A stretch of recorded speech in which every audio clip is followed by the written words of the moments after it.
In this video, we are going to try and take a look at some attempts of reconciling contending nationalist loyalties. I say attempts, it is entirely possible to reconcile contending loyalties, but we are going to talk about First Nations within Canada, and those efforts are ongoing. So there have been attempts at reconciliation. They have not all been successful. Reconciliation means coming to terms with a past or mending a broken relationship. In Canada, we do often think of this in terms of with the First Nations, because we have things like the Truth and Reconciliation Commission, and because this is very pertinent to the relationship between Canadians and the First Nations. But it can really apply to any groups, and we are going to talk about it in terms of nations. When nations have contending goals, an attitude trying to find reconciliation can help bring them back together, enable them to coexist. To reconcile something is just really means to work out the challenges and find a way that makes everything work smoothly again.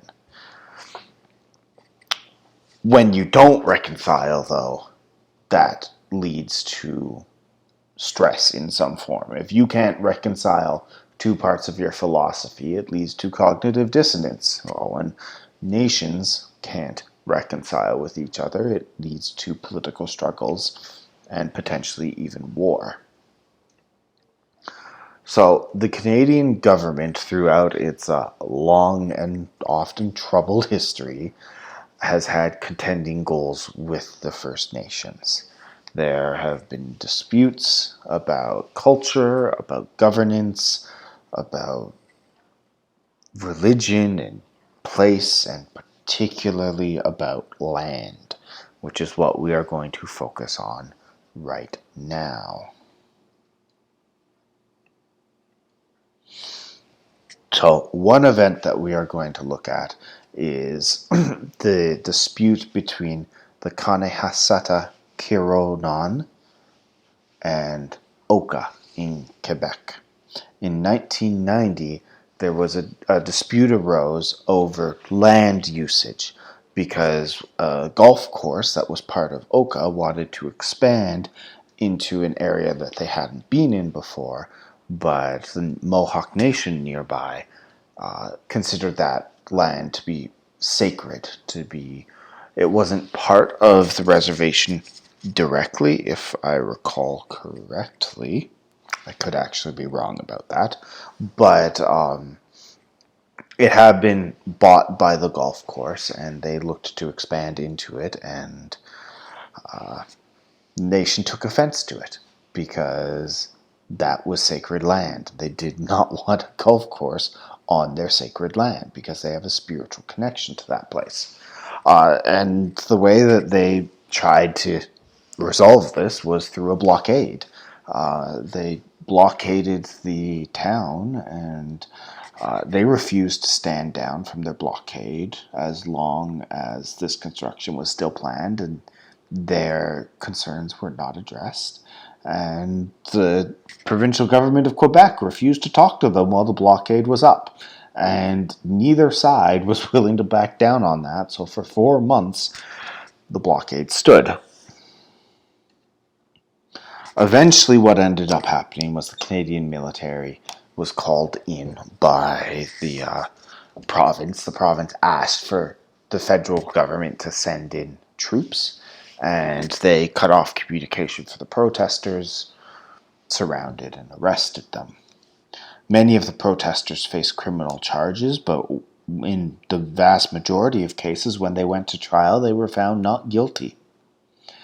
And the federal government ended up resolving as best they could the situation by buying the land that had been intended to be turned into a golf course and turning it over to the Kanesatake.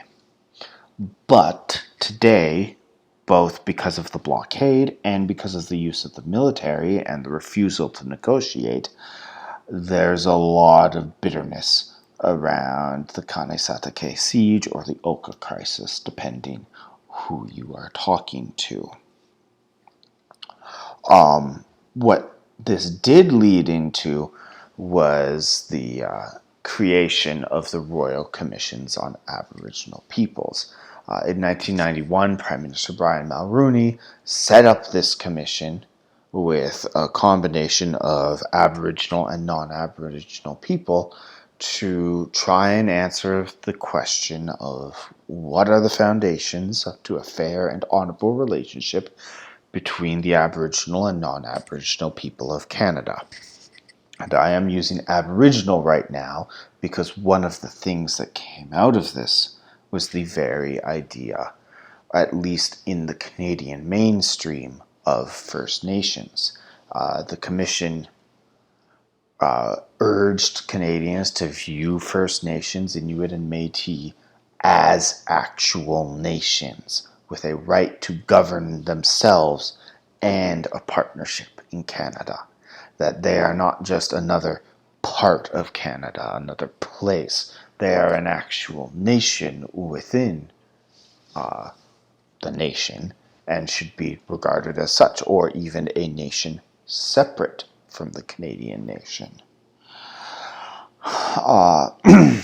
It also called on the government to change its approach to Aboriginal land claims, which it did.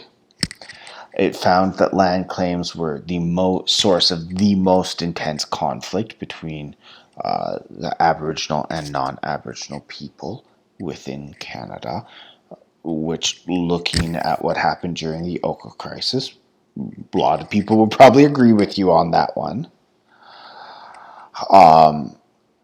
But even though they've said that, there has been a great deal of frustration around land claims because a lot of groups feel that the government doesn't honor their agreement to cooperate, and even if they do, it takes forever to try and get stuff through.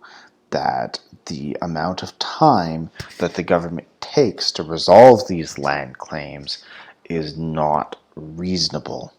And even though it's not directly a land claim, we can see that going on as well in Nova Scotia, literally as I'm recording this video, because there's a conflict between Nova Scotian fishers and a group of Mi'kmaq fishers who are trying to fish off-season for lobster so that they can support their community.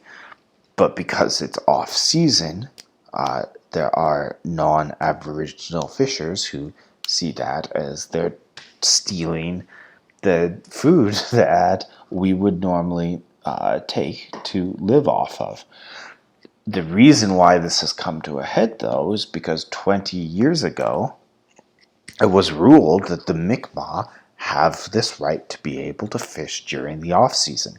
They are allowed to fish in their traditional ways and provide food for themselves, their nation, and their family. And while that was declared, it still hasn't been decided what the legal framework for that is going to look like. And it's the same kind of thing that leads to a source of frustration with land claims. Because something happens, it's said this is the framework that we're going to do, but then an entire generation can pass before there's actually something that's actionable going on that can be used by the First Nations in that way. So it has been difficult for the First Nations and the Canadian government to try and reconcile their contending loyalties. Obviously, there's a lot of other reasons that the reconciliation has been difficult as well. This is just taking a look at one of them.